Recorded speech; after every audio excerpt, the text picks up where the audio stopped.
کافی لوگ حضرت علی رضی اللہ تعالی عنہ کے ساتھ علیہ السلام لگاتے ہیں جبکہ وہ صحابی تھے، کیا اس طرح صحابی کے ساتھ علیہ السلام لگانا جائز ہے یا ناجائز؟ عبداللہ غوری شہداد پور سے۔ دیکھیں، علیہ السلام کا مطلب ہوتا ہے ان پر سلامتی ہو، تو بذات خود تو یہ لفظ ہر ایک کے ساتھ لگایا جا سکتا ہے، پیغمبروں کے ساتھ بھی، صحابہ کے ساتھ بھی، تابعین کے ساتھ بھی، آپ اپنے ابا کے ساتھ بھی لگا سکتے ہیں، اپنی اماں کو بھی علیہ السلام کہہ سکتے ہیں، سلیم بھائی کو بھی، وسیم بھائی کو بھی، کلیم بھائی کو بھی، ستار بھائی کو بھی، ستار بھائی علیہ السلام، تو بذات خود اس میں کوئی گناہ نہیں ہے۔ علیہ السلام کا مطلب ان پر سلامتی ہو۔ ہم ویسے بھی تو کسی کو کہتے ہیں نا السلام علیکم، آپ پر سلامتی ہو، تو السلام علیکم جب جائز ہے تو السلام علیہ کیوں جائز نہیں ہے، اور علیہ کو مقدم کر کے علیہ السلام کیوں جائز نہیں ہے؟ تو فی نفسی ہی یہ جائز ہے، لیکن بات یہ ہے کہ جب ایک چیز عرف میں شامل ہو گئی کہ وہ پیغمبروں ہی کا حصہ ہے، تو اور یہ عرف خلاف شرع بھی نہیں ہے،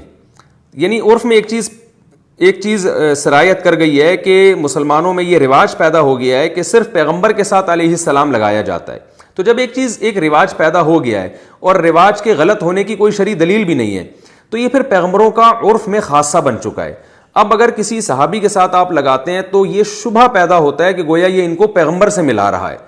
تو جیسے حضرت علی رضی اللہ تعالی عنہ، جن سے محبت ہمارے ایمان کا جزو ہے، داماد نبی صلی اللہ علیہ وسلم، آپ کے فضائل کوئی کم نہیں ہے، اس میں کوئی دو رائے نہیں ہو سکتی،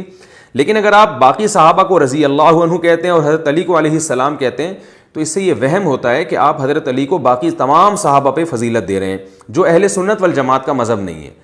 تو اہل سنت والجماعت کا جو مذہب ہے وہ یہ ہے کہ سب سے پہلے حضرت ابو بکر ہیں، پھر حضرت عمر ہیں، پھر حضرت عثمان ہیں، پھر حضرت علی ہیں،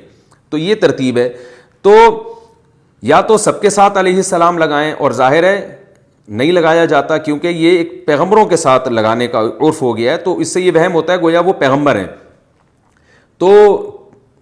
باقی صحابہ کے ساتھ اگر ہم رضی اللہ عنہ لگا رہے ہیں تو پھر حضرت علی رضی اللہ تعالیٰ عنہ کے ساتھ بھی ہم رضی اللہ عنہ ہی لگائیں۔ باقی جو شیعہ حضرات ہیں ان کی رائے یہ ہے کہ حضرت علی کا تمام صحابہ سے مقام اور مرتبہ بلند ہے، یہ ان کی رائے ہے، تو وہ اگر لگائیں تو وہ ان کی اپنی رائے کے مطابق ہوگا۔ تو میں اس لیے کہتا ہوں کہ کسی مسلک کو آپ چھیڑیں نہیں، لیکن ایک مسلک کو فالو کریں، یا تو پورے ادھر ہو جائیں یا پورے ادھر ہو جائیں۔ تو اگر آپ اہل سنت والجماعت میں ہیں تو پھر اہل سنت والجماعت کی نظر میں حضرت ابو بکر کا مقام تمام صحابہ سے زیادہ ہے، تو جب ان کو آپ رضی اللہ عنہ کہہ رہے ہیں، علیہ السلام نہیں کہہ رہے، تو پھر آپ حضرت علی کو بھی رضی اللہ عنہ کہیں، ان کے ساتھ پھر آپ علیہ السلام نہ لگائیں تو بہتر ہے۔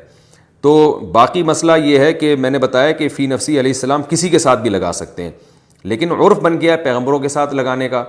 تو یہ وہم ہوتا ہے کہ گویا جس کو آپ علیہ السلام کہہ رہے ہیں عامی شخص کو، وہ پیغمبر تو نہیں ہے۔ تو عام عامی شخص کو بھی تو پھر کہہ سکتے ہیں نا، لیکن کوئی بھی نہیں کہتا۔ آپ نے کبھی کہا کہ فلاں مولانا صاحب علیہ السلام،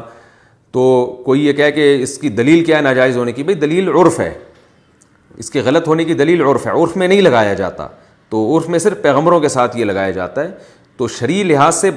کوئی اس کے جائز یا ناجائز ہونے کی کوئی دلیل نہیں ہے ہمارے پاس، لیکن بعض عرف ایسے ہوتے ہیں کہ جب ایک چیز پر عرف قائم ہو جائے، تو عبداللہ بن مسعود رضی اللہ تعالیٰ عنہ کا قول ہے ما رآہ المسلمون حسنا فہو عند اللہ حسن، مسلمان جس چیز کو اچھا سمجھنا شروع کر دیں، یعنی مسلمانوں کے علماء صلحاء نیک لوگ، تو پھر اللہ کی نظر میں بھی وہ اچھا ہے۔ تو مسلمانوں میں یہ چیز رائج ہو گئی ہے، عرب میں بھی عجم میں بھی، کہ علیہ السلام پیغمبروں کے ساتھ لگتا ہے، اور اس عرف کے غلط ہونے کی کوئی دلیل بھی نہیں ہے، تو اس عرف کی رعایت کرنی چاہیے، صرف پیغمبروں کے ساتھ لگانا چاہیے۔ لیکن اگر کوئی کسی صحابی کے ساتھ لگا رہا ہے تو آپ نہ لگائیں، جو لگا رہا ہے اس کو مخالفت میں شدت بھی نہ کریں، کیونکہ اس کا کوئی حلال و حرام سے، کوئی کفر یا اسلام سے کوئی تعلق نہیں ہے، وہ عقیدت محبت میں لگا رہا ہے تو لگانے دیں، آپ نہ لگائیں۔ آپ یہ کہیں کہ بھئی ہم